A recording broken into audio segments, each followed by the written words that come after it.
Hello everyone, I am Akash. Welcome to my course Data Science. So today's topic is regression analysis. So what is a analysis? A statistical technique used to model and analyze the relationship between a independent variable and one or more independent variable or dependent variable. मतलब कि जो हमारा statistical technique है used to model and analyze the relation between a dependent variable and one or more independent variables.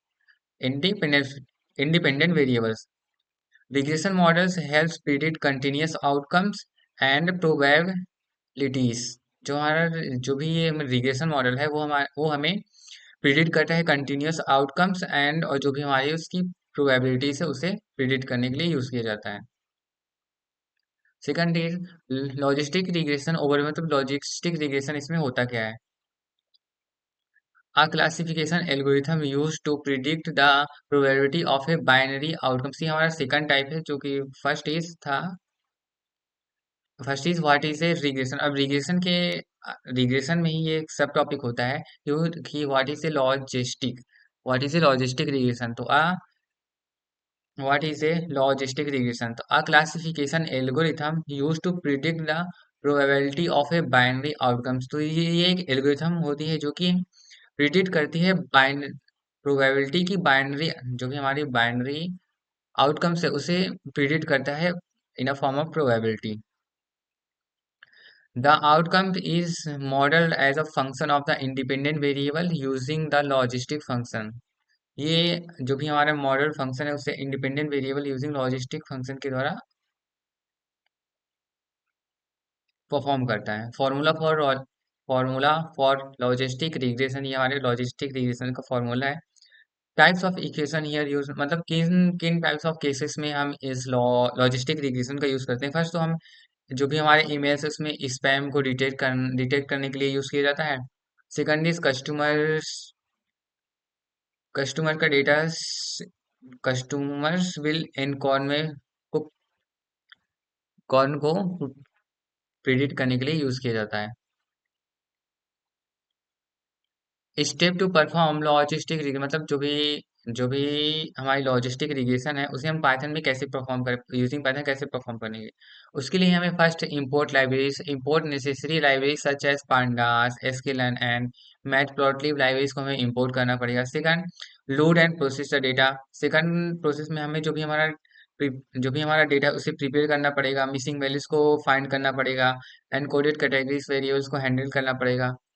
Third is train test speed. जो भी उस third step में हमें जो भी हमारा डेटा है उसको टेस्ट करना पड़ेगा, ट्रेन करना पड़ेगा। Split the data into train and testing data से मतलब उससे हमें ट्रेनिंग डेटा सेट और टेस्टिंग डेटा सेट में स्प्लिट करना होगा। Fourth is train the logistic regression model. Fourth step में हमें जो भी लॉजिस्टिक रिग्रेशन मॉडल है उसे हमें ट्रेन करना होगा। फिर the logistic regression models. Fifth is model evaluation. Evaluate the model using metrics like accuracy, confusion matrix and rock curve से हमें उस मॉडल को इवेलुएट करना होगा। Performing logistic regression using Python. तो फर्स्ट अब हम कोड देखेंगे लॉजिस्टिक रिग्रेशन परफॉर्म करने के लिए। Logistic regression in a Python using SQL libraries हम परफॉर्म करने। फर्स्ट जो हमने ऊपर देखा import pandas libraries, SQL libraries and matplot libraries को हम इंपोर्ट करेंगे। उसके बाद जो भी हमारा डेटा सेट है उसको हम लोड करेंगे। PD dot read function, read underscore CSV file होती है, रीड मेथड होती है। इन दोनों को इसका यूज करके हम जो भी हमारा डेटा सेट है उसे हम लोड कर सकते हैं। प्रोसेस है डेटा, जो भी हमारा डेटा सेट है उसे हमें प्रोसेस करना होगा। Encoding, categorical variable, handle missing values, इन सबको हमें हैंडल करना होगा। उसके बाद जो भी हमारा डेटा सेट है उसे हमें स्प्लिट करना होगा। Training data set, testing data set में हमें उसको स्प्लिट करना होगा। इसके लिए हमें एक्स एंड वाई दोनों डेटा सेट ले लिए। मतलब जो भी टेस्ट साइज मतलब जो भी हमारा 100% डेटा है उसका हमने 30% टेस्टिंग के लिए यूज किया है इसमें। उसके बाद create create and train the logistic regression model. उसके बाद जो भी हमारा मॉडल है उसे क्रिएट करना पड़ेगा एंड ट्रेन करना होगा। ये हमारे मॉडल को ट्रेन करने के लिए फंक्शन है। लॉजिस्टिक रिग्रेशन को हम पहले लॉजिस्टिक रिग्रेशन फंक्शन को लोड करना होगा। उसके बाद इस मॉडल जो भी हमारा मॉडल है उसमें एक्स ट्रेन और वाई ट्रेन का जो भी हमारा डेटा है उसे हम इसमें फिट करना होगा। फिट करना मतलब उसमें इनिशियलाइज करना होगा। उसके बाद जो भी हमारी प्रिडिक्शन जो भी वाई टेस्ट की वैल्यू उसे हमें प्रिडिक्ट करना होगा। प्रिडिक्ट वाई प्रिडिक्ट मतलब मॉडल की जो भी एक्स टेस्ट की जो भी वैल्यू उसे हमें प्रिडिक्ट करना होगा। उसके बाद इस मॉडल की हमें मॉडल को इवेलुएट करना होगा ताकि हम चेक कर सकें कि इसमें एक्यूरेसी कितनी है।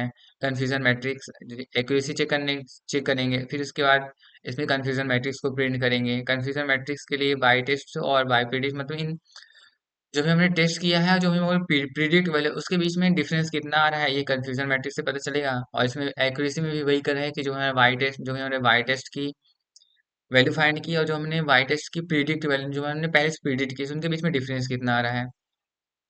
उसके बाद जो भी rock curve for better evaluation इसके बाद ये ऑप्शनली होता है कि अगर हम रॉ आरओसी कर्व परफॉर्म कर रहे हैं कि नहीं कर रहे हैं इसके लिए हमें लाइब्रेरीज को इंपोर्ट करना होगा। उसके बाद इन इसमें डेटा को फिट करेंगे। उसके बाद हम इसे प्लॉटिंग के लिए हम प्लॉट फंक्शन का यूज़ करेंगे। इन डेटा सेट को इसमें डालेंगे और प्लॉट करेंगे। उसके बाद यहाँ पास लेबल्स का यूज़ करेंगे।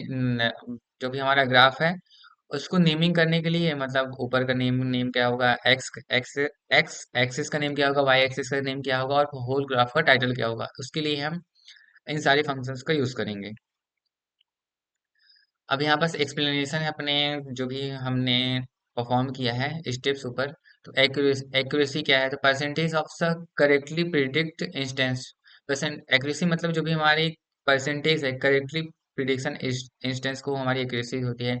कंफ्यूजन मैट्रिक्स क्या होता है so true positive false positive and true negative and false negative values को अगर हमने उसमें दर्शाना ही कंफ्यूजन मैट्रिक्स है। रॉ कर्व कहते हैं use to evaluate the model performance in a classification task. Model मतलब जो रॉ रॉ कर्व में हम जो मॉडल परफॉर्मेंस होता है उसको इवेलुएट करते हैं इन अ क्लासिफिकेशन टास्क में।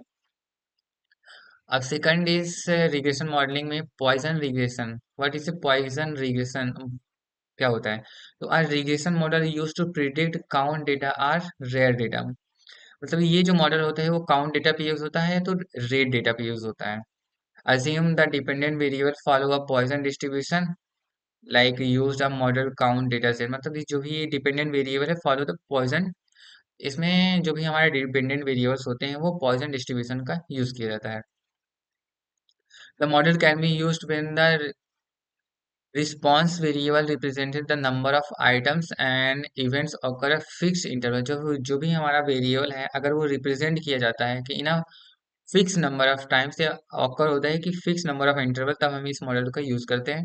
ये हमारे पॉइजन रिग्रेशन का फॉर्मूला है। एंड अपने रियल वर्ल्ड में इसका कहाँ यूज किया जाता है predicting the number of customer visiting a website पर मतलब कि कितने नंबर ऑफ कस्टमर हमारी जो भी वेबसाइट है बना रहे हैं किसी वेबसाइट में विजिट कर रहे हैं। सेकंड इज कि number of accident in a given area over time मतलब कितने किसी भी एरिया में नंबर ऑफ टाइम में कितने एक्सीडेंट हो रहे हैं इसको फाइंड करने के लिए हम पॉइजन रिग्रेशन का यूज करते हैं। Step to perform Poisson regression को परफॉर्म करने के लिए सारे स्टेप्स हैं। Import libraries use libraries like pandas state models and matplot flip का यूज लाइब्रेरीज का यूज करेंगे। उसके बाद जैसे हमने लॉजिस्टिक रिग्रेशन में देखा उसी प्रकार इसमें भी परफॉर्म करना है सारी लाइब्रेरीज निकालना है। उसके बाद लोड एंड प्रोसेस जो भी हमारा डेटा है उसे लोड करना पड़ेगा और प्रोसेस करना है। उसके बाद जो भी हमारा डेटा है उसको training data set and testing data set में स्प्लिट करना होगा। उसके बाद fit the Poisson regression model जो भी हमारा डेटा निकला training data set X and Y का उसे हमें पॉइजन रिग्रेशन मॉडल में फिट करना होगा। उसके बाद जो भी मॉडल है उसकी उसे इवेल्युएट करना होगा। Evaluate using metrics like deviance Akaike information criterion Akaike information criterion short में इसे एआईसी भी कहते हैं। Code of example for Poisson regression के लिए हमारा कोड है फर्स्ट हमने लाइब्रेरी इसमें लाइब्रेरी इंपोर्ट की। Second load load the data set उसके बाद हमने डेटा सेट को लोड किया। उसके बाद प्रोसेस द डेटा मतलब encoding categorical variables handle the missing values मतलब जो भी हमारा डेटा है उसे हमने प्रोसेस किया।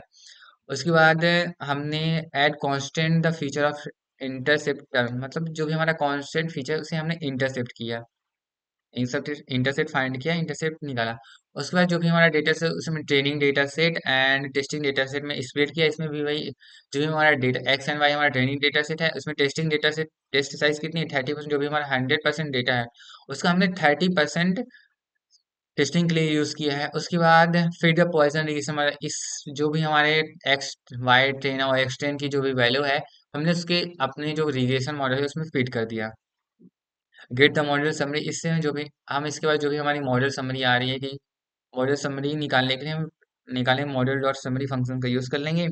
और प्रिडिक्ट ऑन द टेस्ट, जो भी हम उसके बाद अपने जो भी हमने वैल्यूज ली है एक्स टेस्ट की, उसकी वैल्यू को हम प्रिडिक्ट करेंगे। इसके लिए वाई प्रिडिक्ट ले लिया, evaluate and compare predict and actual. उसके बाद लास्ट स्टेप है जो भी हमारा वैल्यू साइन एक्स टेन है वाई टेन डेटा की, और एक्स टेस्ट वाई टेस्ट की, उस उसको हम इसमें टेस्ट करेंगे कि कितना डिफरेंस आ रहा है, कंपेयर करेंगे। उसके बाद हम इसमें जो भी वैल्यूज निकल आई उनको हम एज विजुलाइज करने के लिए हम ग्राफ प्लॉट करेंगे। इसके लिए हमें स्कैटर प्लॉट का यूज किया जा रहा है, एक्स लेवल वाई लेवल, और पूरी ग्राफ का टाइटल देने के लिए एक्चुअल ऐसे predict count Poisson regression title दे देंगे। और उसके बाद जो भी हमारा ग्राफ है उसे हम शो करवा देंगे। एंड ये हमारा एक्सप्लेनेशन है, जो भी हमारा कोड है। Poisson regression is useful for counting base data such as modelling the number of occurrence of event and model summary provide the detail such as coefficient, standard error, values and deviation which helps evaluate the models। Evaluating Poisson regression model, इसके लिए goodness of fit, जो भी हमारा Poisson reaction model model से evaluate कैसे करते हैं, इसमें इसके लिए हम गुडनेस ऑफ फिट का यूज करते हैं। And predict versus actual value, मतलब plotting predict versus actual counts helps in visualizing assessing the model performance. मतलब जो भी हमारे प्रिडिक्ट और एक्चुअल वैल्यू है उसे हम स्कैटर प्लॉट में प्लॉट कर देंगे, फिर उसके बाद देखेंगे इसमें डिफरेंस कितना आ रहा है। इससे हम इस मॉडल इवेल्यूएशन को इवेल्युएट कर सकते हैं। So friends, now over today's topics. Thank you for watching my video.